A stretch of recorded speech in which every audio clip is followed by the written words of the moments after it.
During the early 60s, you made numerous appearances, guest appearances on wonderful shows, and I just wanted to get any thoughts on some of those shows. The Dean Martin Show. Dean Martin was, I think, one of the most talented people that I've ever worked with. When I first did this show, they said, oh, well, you know, he doesn't like to rehearse. He won't be there, you know, kind of off the cuff. But the more I did the show, the more I realized, even though he didn't come to rehearsal, he knew everything that was going on. They made tapes for him of things. And, you know, you'd be singing a duet with him and you wouldn't see him till the day of the show. But I realized just how brilliant he was and what a great comedian he was. And it's still one of the highlights of my career. I think Lena Horne, Kate Smith, and myself were his favorites. And we were on the show probably more than any other females. But I just, again, I mean, choreographers like Bob Sidney, you know, who's done so much television and so much incredible work as a choreographer. You'd have all these incredible dancers and people to help you create these numbers and do all of these incredible things. And Greg Garrison was the director, very tough. But he was always very nice to me. As a matter of fact, they built this huge number around me for one of the shows. And Kate Smith was on the show. And she said to Greg Garrison, she said, how long have you known Florence Henderson? I think it was my first appearance, as a matter of fact. And he said, well, I just met her. You know, I knew of her work, but this is really the first time that I've worked with her. And Kate Smith said, well, then how come she has all those chandeliers in her number? So we always laughed about that. Dean was terrible, though. He would say again, about Kate Smith, he would say, did you happen to look down the back of her gown? And she would wear these huge gowns. You know, she was a big woman with this incredibly wonderful voice. And he said, look down the back of her dress. He said, you read the label, it says Everlast. And he was just always going on with shtick, you know, but he would never hit you over the head with it. And I don't know, I loved working with him because spontaneous things could happen. He would do spontaneous things, and he loved if you were able to go with him. I thought he was always incredibly well prepared, and he knew how much I like to rehearse. I'm a rehearsal freak. And he gave me a picture of the two of us together, and he said, dear Florence, don't practice too much. And he once said to me, and I thought this was an interesting comment about television, he said, you know, television, you don't want to practice too much because then you might get too good and then nobody watches you. And I thought that was very interesting because what he was saying really was, don't be afraid to make a mistake, don't be afraid to be human, don't be too glib or too polished. And I think that's kind of good advice for television, unless you're doing news or historical things, you know, biographies, whatever. But Dean Martin was such a highlight to me. So the day of the show, would you get to rehearse at all with him, the number? Dean would come in the day of the show, and you kind of go through things, just kind of marking it, and then you'd have a dress rehearsal, which they filmed. And Greg Garrison would always stand in for Dean, you know, so that I guess he would translate to Dean what was supposed to be done. And you'd have a great dress rehearsal. Sometimes they were almost better, and they would always film those in case I guess they wanted to edit, go back and forth, and then you would do the actual performance. And I don't know, you never always knew what to expect. Once I broke a bone in my foot. I was doing a backflip off a guy's back, one of the dancers, and landed real hard on my foot. And my foot all swelled up. And during the number I was doing with Dean, my shoe popped off. That's how swollen my foot became. And somehow he took a step and we wound up on the floor. It was like a double pratfall. both laughing hysterically. It turned out to be incredibly funny. And I think it's still on the tape where he said, "Oh, poor Florence, got a broken toe," or something like that. But those were moments, when you worked with somebody like Dean Martin, that could happen. Now, were these live shows? No, I think we were taped. Otherwise they couldn't have edited a dress rehearsal and the actual performance. But there was always a huge studio audience, people just dying to get in. And supposedly his drinking was legendary. I never saw him tipsy even. So I think a lot of that was, the myth that he created. The act. Mm-hmm. Yeah. Now, in any of these shows, would you ever go back and watch yourself on that show? Rarely. Rarely have I ever. It's like, doing the Brady Bunch, I never really went to dailies unless I needed to check hair or something, because I feel that's very dangerous for a performer who works live, who works spontaneously, who feeds off an audience. And having watched other performers who watch themselves all the time, they start becoming very mannered. It's very hard to be objective when you're watching yourself.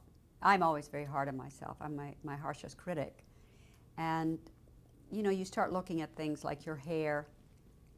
You concentrate too much on unimportant things instead of what's being said. What are you conveying to an audience? What do you feel in your heart? What are you thinking? What do you want them to feel? And I just always found it dangerous, because I watched a lot of actors that did it. And all of a sudden, the hand was making the same move. Or, it was becoming too mannered. And I just never wanted to do that. I might watch something for another reason, but not to watch myself. But then you've also said that you're a rehearsal freak. I think that's your quote. I totally am a rehearser. You can ask my conductor now. I rehearse.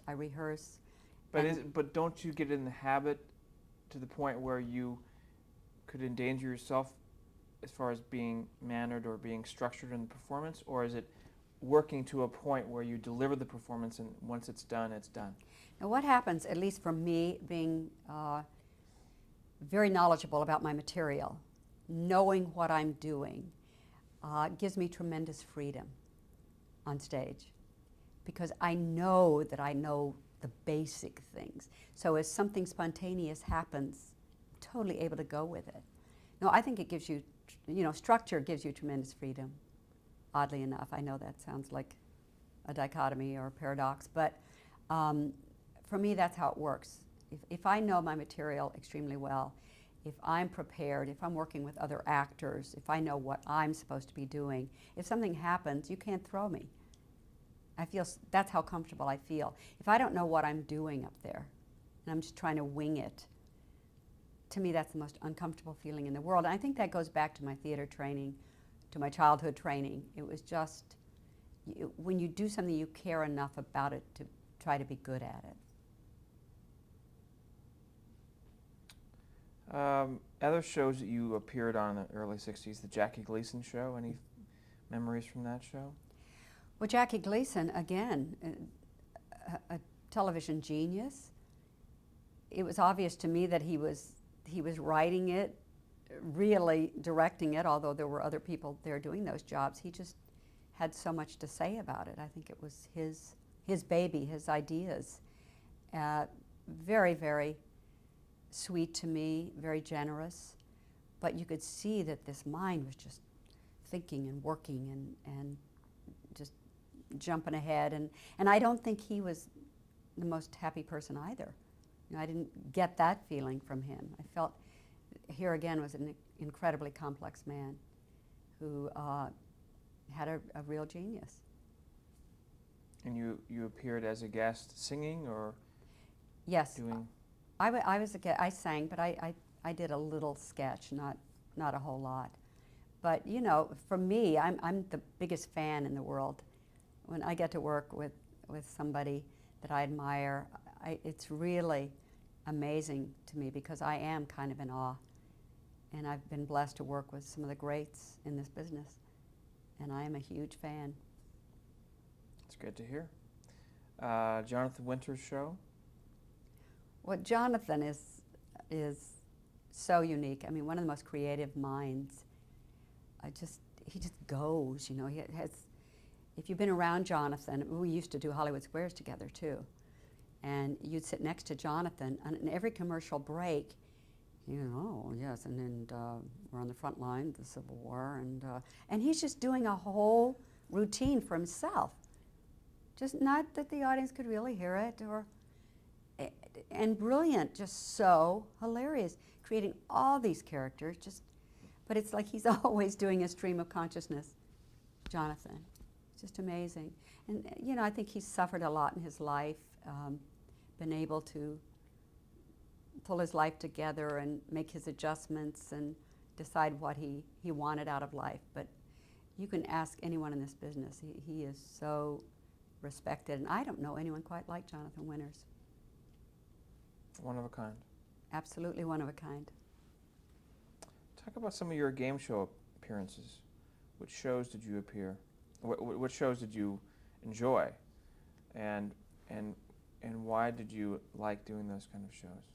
Well, I loved game shows. I really enjoyed all of them that I did.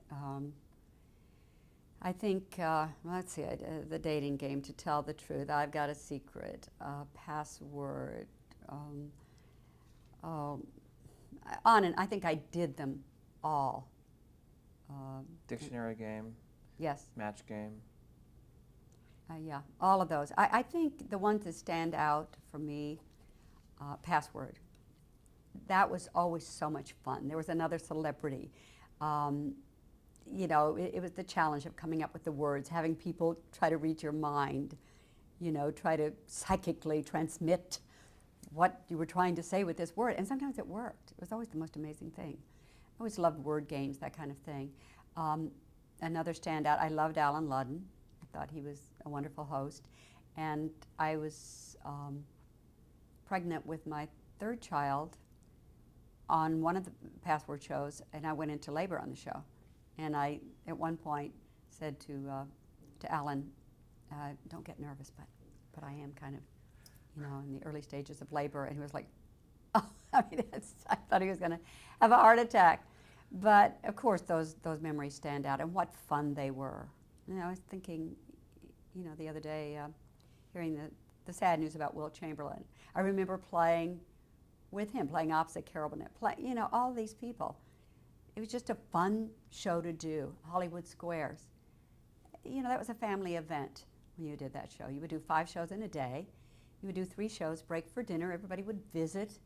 It's just, not only was it fun to do the show, but it was a great social experience as well. And so doing all of those shows, again, you know, having been a part of television for so long, to remember how popular those shows were. There's a wonderful guy that I have to pay homage to, and that's a gentleman named Bob Stewart. And he created so many of those shows for Goodson Todman. But because he worked for Goodson Todman, they were Goodson Todman shows. But he was a real genius, $25,000 Pyramid. I was so glad that that show hit for him. And doing that show was a lot of fun too. And not the easiest game to play, actually. But and that's a whole other genre, which I guess is coming back again. Right. He also created The Price is Right and so many of those. I did The Price is Right too. Why do you I was never real good at The Price is Right, but why do you think game shows have been so popular for audiences? well, game shows, you know, seem to come in and out of favor. But I think they're shows that people can play along at home. And of course, if they get the answer, then they think you're really stupid if you're still up there trying to guess the answer. I think it's that old thing, you know, where the audience might feel just a little smarter than you. It's like Jeopardy and Concentration and all of those games, you know. And a friend of mine created a Jeopardy, and that was, you know, that's still a tough game. take a break here for a second. Mm-hmm. There's so many television shows that you've done over your career, and as you said, theater has always been, you know, your first love. Again, you return to Broadway, and were a part of the road tour. I'm sorry, not Broadway, Sound of Music, but was Sound of Music started? Did the Sound of Music start on a road tour and then go to Broadway, or did? Sound of Music started on Broadway with Mary Martin in the lead role. Right. While she was doing that on Broadway, I was approached by Rodgers and Hammerstein to do the national company simultaneously. And so I started the national companies, Maria and the Sound of Music, with 2 small children, and trooped around the country for about 15 months. Before we left on tour, though, we had a performance at the L'Enfantine Theater, and everybody in show business came to that performance, including Mary Martin. And we performed in their set, which was going to be identical to the one that was on the road with us. That was quite an experience for me. And in the beginning of The Sound of Music, what would happen, you'd hear, you know, like the nuns singing and the kind of Gregorian chant, and then this tree would appear, and you'd be pushed down to the footlights by these stagehands, and you'd be up on this tree hoping you didn't fall off. And then you'd sit up and sing essentially what was an aria. It was The Sound of Music. And I remember thinking, oh my gosh, if they wheel me down there and I sit up, nothing's going to come out.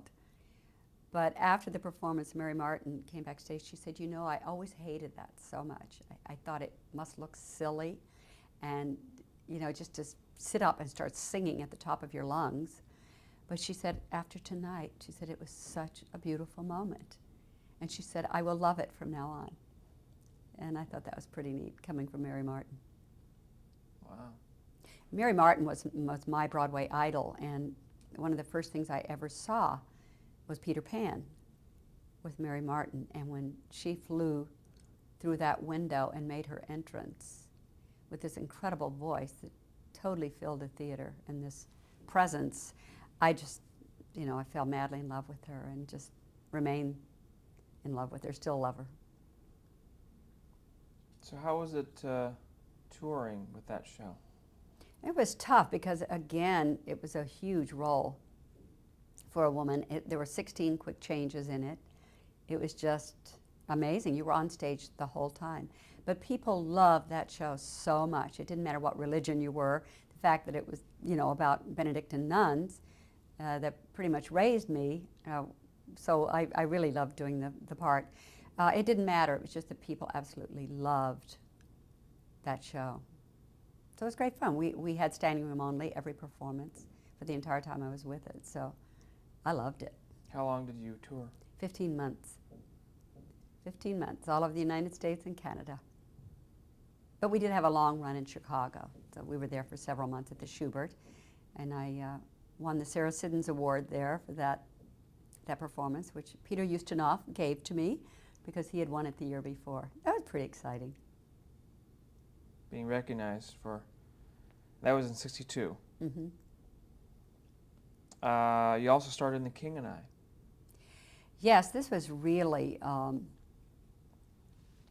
challenge and such a great role, Anna, in The King and I. And Richard Rodgers and Oscar Hammerstein had wanted me to do this before at Lincoln Center. And I don't remember exactly what happened, except I think Risa Stevens wound up doing it, and I didn't. And I was very young, you know. When I did The King and I, Ricardo Montalban was the king, and we opened the Los Angeles Music Center. It was quite a prestigious event to be a part of. And, you know, I was, I think, 26 years old. I did a lot of research on Anna and found out that she was actually my age. And so that gave me a lot of confidence. I loved it. It was a great cast. And this Dorothy Chandler Pavilion is absolutely a spectacular theater. And to be, you know, the first musical there, it was really quite amazing. But I remember it was about this time I stopped reading critics, I guess, but Cecil Smith, who was the LA Times critic, you know, he gave me a very, very good review, and he said, however, I think she's a little young for the part. Then who can argue with youth and beauty on the stage? And I thought, well, he should have done some research and found out how old Anna was. It was just that Gertrude Lawrence had created the role, the great Gertrude Lawrence, and she was older when she created it. But she really was a young woman, which made it all the more sexually, you know, intriguing between her and the king. You had to feel that charge between them. And I don't know, I loved doing that role. How is it working with Ricardo Montalban? Ricardo Montalban is one of the true gentlemen in our business. One of the most talented men. He's having kind of a rough time right now, but I love Ricardo. And, you know, I did Fantasy Island I don't know how many times. And you know what was amazing about him? He had an incredible memory. And on Fantasy Island, for instance, all that exposition at the beginning, you know, all the people coming to the island and blah, blah, blah, blah, blah, they would offer to put it on cards for him or something. He memorized every word of it. Very, very intellectual, very bright, but such a dear, dear gentleman, and gorgeous besides, a gorgeous man. And he was great as the king. He had not really sung, and although the king doesn't have to have a great voice, he has to have a strong voice, and he sings, you know, some difficult, challenging music, like It's a Puzzlement and things like that, and it's all very guttural, and he worked so hard on that role. And vocally, he would struggle sometimes, you know, 8 times a week doing something like that if you're not experienced. But it was a total joy. I thought he was a fabulous king. And how long did that go on for?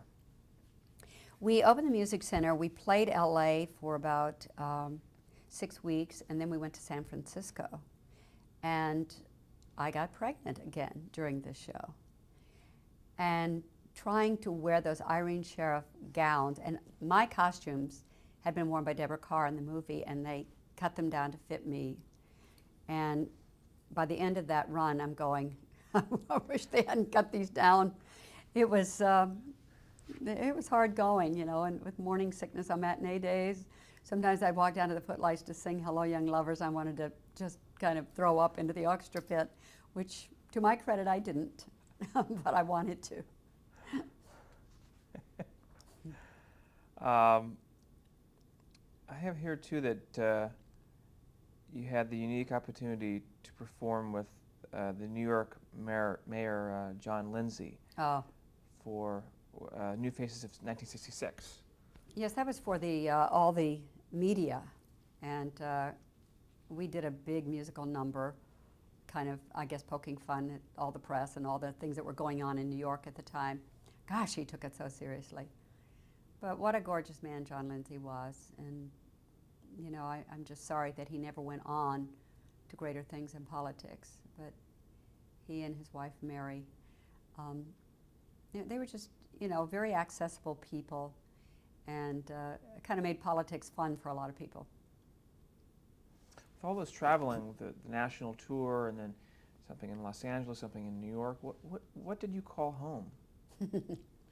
I think I'm a gypsy at heart. I try to have my home inside because our business is all about where the work is. That's where you go, where the work is. And so probably the last few years have been the most stationary, although I have been on a plane every month somewhere. I'm always off somewhere singing or working or hosting or doing something. And I love that, so I suppose it agrees with me. But I've called New York home, and I've called Los Angeles home. And I guess those would be my two bases. But I really think my home is where I'm performing and entertaining people. So today or later today, it's New York. Later today brought me back, really amazingly, to my roots, to New York, almost kind of at the same level as when I started in the business. I mean, I have come back to New York. I had not lived here for many, many years. A strange new place, new environment, new people, a show that we only got like 2 run-throughs of before we started it. Absolutely unheard of, amazing. Who would ever have thought that would happen in this business today?